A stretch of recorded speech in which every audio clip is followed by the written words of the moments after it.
જય શ્રી કૃષ્ણ। સ્વાગત છે તમારું આરબી ઠાકોર કુકિંગ ચેનલમાં। તો આજે આપણે બનાવીશું મેથી પાક।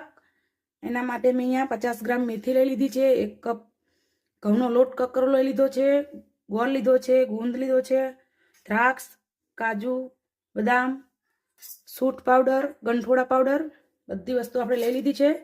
તમને એમ લાગતું હશે કે હવે ઠંડી જતી રહી અને આ રેસીપી શેર કરે છે, પણ હજુ થોડી થોડી ઠંડી પડે છે તો મેથી બનાવીને ખાઈ લેજો અને આખો વિડીયો જરૂરથી જોજો તો તમને આખી રેસીપી ખબર પડે। તો ચાલો આપણે બનાવવાનું શરૂ કરીએ। ને આપણે અહીંયા ઘી લીધું છે, ઘી આપણે જરૂર પડે એટલું વાપરશું।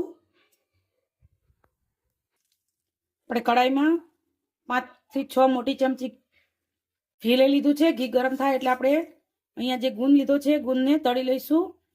ગુંદ કેમ તળવાનો કે મારે થોડો કકરો ગુંદ છે એટલા માટે, અને કકરો ગુંદ લઈએ તો ખાવામાં બહુ મસ્ત લાગે છે। અને જો તમારે કકરો ગુંદ ના લેવો હોય તો તમે મિક્સરમાં દળીને સાવ પાવડર કરી શકો છો, અને તમે પાવડર ડાયરેક્ટ પણ નાખી શકો છો, પણ હું અહીંયા કકરો લઉં છું એટલા માટે આપણે ગુંદને તળી લેવાનો છે। તો આપણું ઘી સરસ ગરમ થાય પછી આપણે એમાં થોડો થોડો ગુંદ નાખીને તળી લઈશું।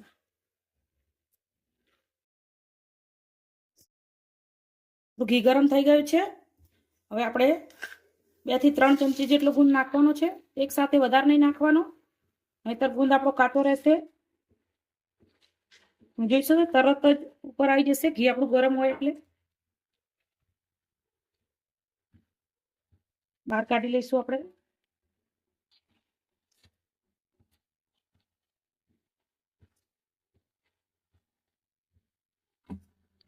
બીજો આપણે થોડો ગુંદર નાખીશું।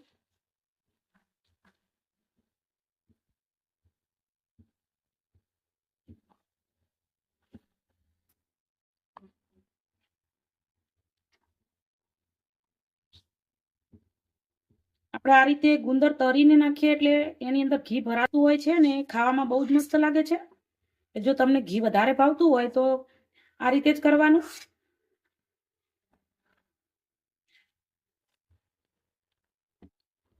તમે જોઈ શકો છો આપણું બધું ઘી અંદર વપરાઈ ગયું છે। આપણે બીજું નાખીને થોડુંક જુ લઈ લઈશું।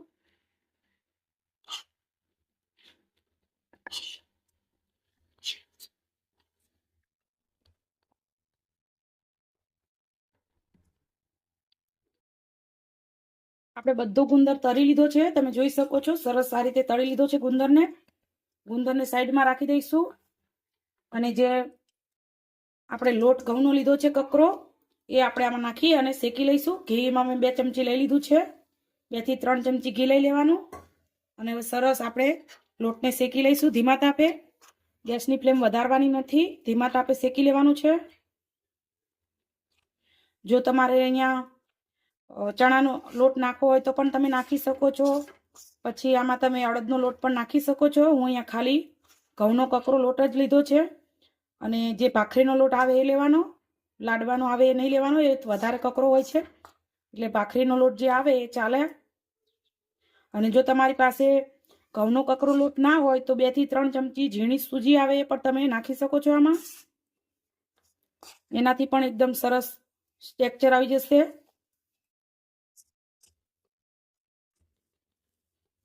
આ રીતે ધીમા તાપે સરસ શેકી લેવાનો છે લોટને, વધારે નથી શેકવાનો, ખાલી કચાશ જતી રહે આપણા લોટમાંથી એટલો જ શેકવાનો છે।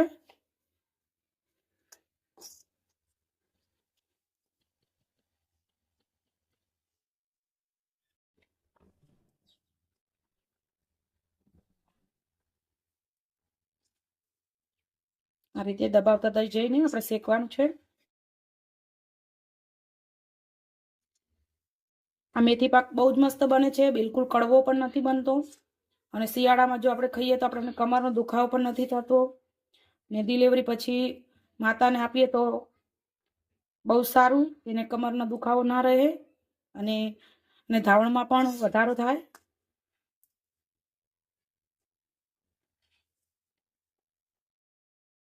આપણો લોટ સરસ શેકાઈ ગયો છે અને હલકો સોનેરી કલર પણ આવી ગયો છે, તમે જોઈ શકો છો। હવે આપણે લોટને લઈ લઈશું, ગેસ બંધ કરી દઈશું। આપણે લોટ કાઢી લીધો છે કડાઈમાંથી, હવે આપણે કડાઈમાં ઘી નાખીશું, એ જ કડાઈ લઈ લેવાની છે। આપણે પાયો કરવાનો છે ગોળનો. ઘણી જગ્યાએ મેથીને રાતે પલાળીને પણ સવારે બનાવતા હોય છે. આપણે ડાયરેક્ટ જ બનાવીએ છીએ. બિલકુલ આપણે પલાળી નથી. ઘીને આપણે સરસ ગરમ થવા દઈશું. ને અહીંયા મેં ગોળ ઝીણો કાપીને લીધો છે, ગોળ નાખી દઈશું. ગળ્યું તમને વધારે ભાવતું હોય, ઓછું ભાવતું હોય એ પ્રમાણે તમે ગળું તમારી પસંદ પ્રમાણે વધારે કે ઓછું લઈ શકો છો. શિયાળામાં તો ગળ્યું ભાવતું હોય તો બહુ સારું, ગળ્યું વધારે નાખવાનું.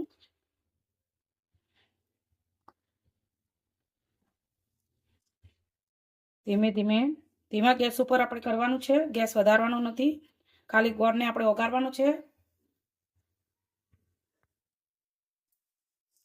આપણો ગોળ સરસ ઓગળવા લાગ્યો છે, તમે જોઈ શકો છો. ને ઘણી જગ્યાએ અલગ અલગ રીતે મેથી પાક બનતો હોય છે, પણ હું તમને એકદમ સિમ્પલ રીત શીખડાવું છું, જે તમે ક્યારેય ના બનાવ્યું હોય તો પણ તમને આવડી જાય. અને આવી બધી નવી નવી રેસીપીઓ મારી ચેનલ ઉપર તમે જઈને જોઈ શકો છો. એમાં હું બધી સિમ્પલ રેસીપી જ શીખડાવું છું. અને જેને ખાવાનું બનાવતા ના આવડતું હોય, બિલકુલ જે રસોડામાં પણ ના જતું હોય, એને પણ આવડી જાય એવી રેસીપી હું બનાવું છું, સાવ સિમ્પલ. તો તમે મારી ચેનલ આરબી ઠાકોર કુકિંગ ઉપર જઈને જોઈ શકો છો. અને આખો વિડીયો જરૂરથી જુઓ, જેથી કરીને મને નવી નવી રેસીપી બનાવવાનું પ્રેરણા મળે.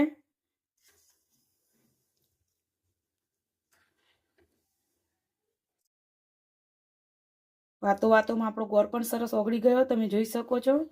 સરસ સાવ ઓગળી જવો જોઈએ ગોળ, બિલકુલ અંદર ગાંઠા ના રહેવા જોઈએ. અને આ રીતે અંદર તાવી તો આપણે દબાવતા જઈએ એટલે સરસ ઓગળી જશે. ઉપર નથી આવવા દેવાનો ગોળને બિલકુલ.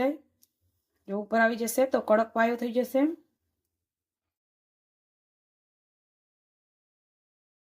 આપણો બધો ગોળ સરસ ઓગળી ગયો છે. હવે આપણે આમાં મસાલા કરીશું. તો મસાલામાં જે આપણે સૂંઠ પાવડર, ગંઠોડા પાવડર લીધો છે એ નાખીશું. જો તમારે કાટલું પાવડર નાખવો હોય તો પણ તમે આમાં નાખી શકો છો.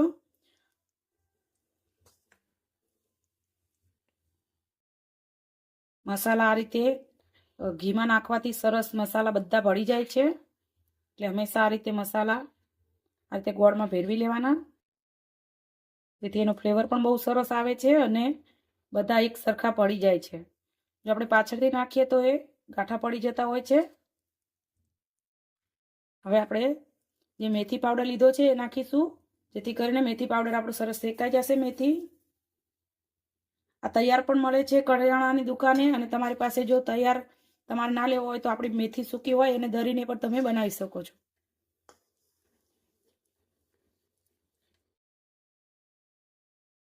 સરસ મિક્સ કરી લેવાનું. ગેસ ધીમો જ રાખવાનો, ગેસ બિલકુલ વધારવાનો નથી, નહીંતર આપણા બધા મસાલા બળી જશે.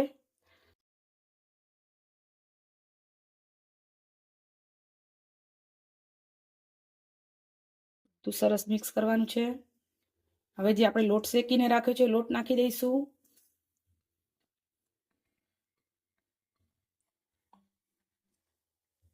લોટને પણ સરસ મિક્સ કરી લેવાનો.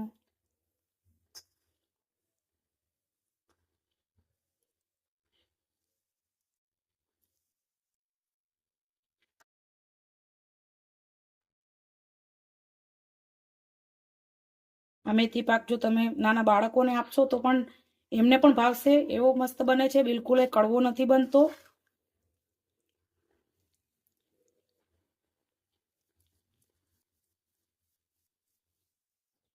જોઈ શકો છો આપણે સરસ બધું મિક્સ કરી લીધું છે. હવે આપણે અહીંયા થોડાક કાજુ અને બદામ લીધા છે, થોડા થોડા નાખી દઈશું.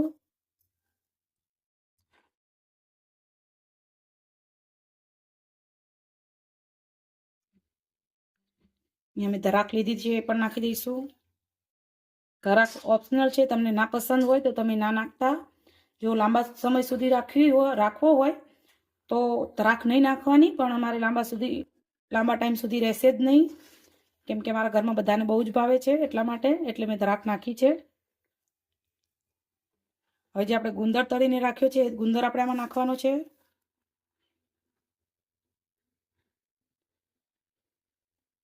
ગુંદરને મેં જે તેમાં આપણે મેથી પાક ઠારવાનો છે એમાં જ કાઢ્યો છે, જેથી કરીને આપણા બધા વાસણ ઘીવાળા ના થાય અને આપણું ઘી પણ ના બગડે. હવે આપણે સરસ બધું મિક્સ કરી લેવાનું છે.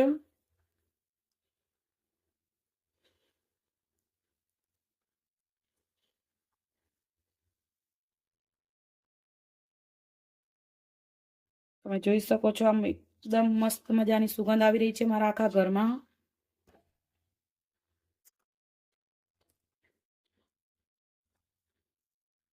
જો તમારે અહીંયા ટોપરું નાખવું હોય તો પણ તમે નાખી શકો છો.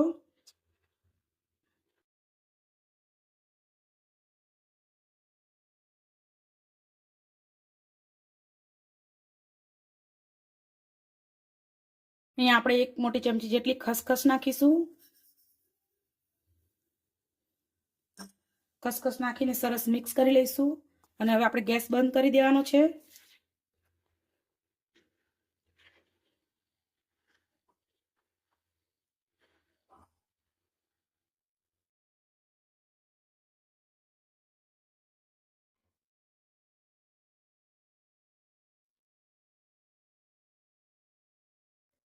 આપણે બધું સરસ મિક્સ કરી લીધું છે. ગરમા ગરમ આપણા મેથી પાકને આપણે એક ટ્રેમાં ઠારી દઈશું. જો તમારે મારા ટ્રેમાં ઠારવાનો છે એટલા માટે મેં ઘી થોડુંક વધારે નાખ્યું છે. તમારે લાડુ વારવાના હોય તો તમે લાડુ પણ વારી શકો છો, અને લાડુ વારવાના હોય તો તમારે ઘી થોડું ઓછું નાખવાનું. હવે આપણે સરસ ટ્રેમાં આને ઠારી દેવાનું છે.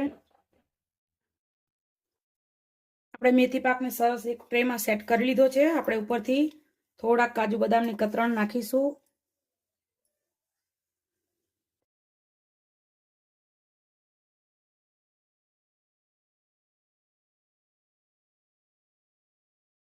આ મેથી પાક શિયાળામાં બહુ જ સારો હોય છે હેલ્થ માટે, અને બધાને ખાવો જ જોઈએ.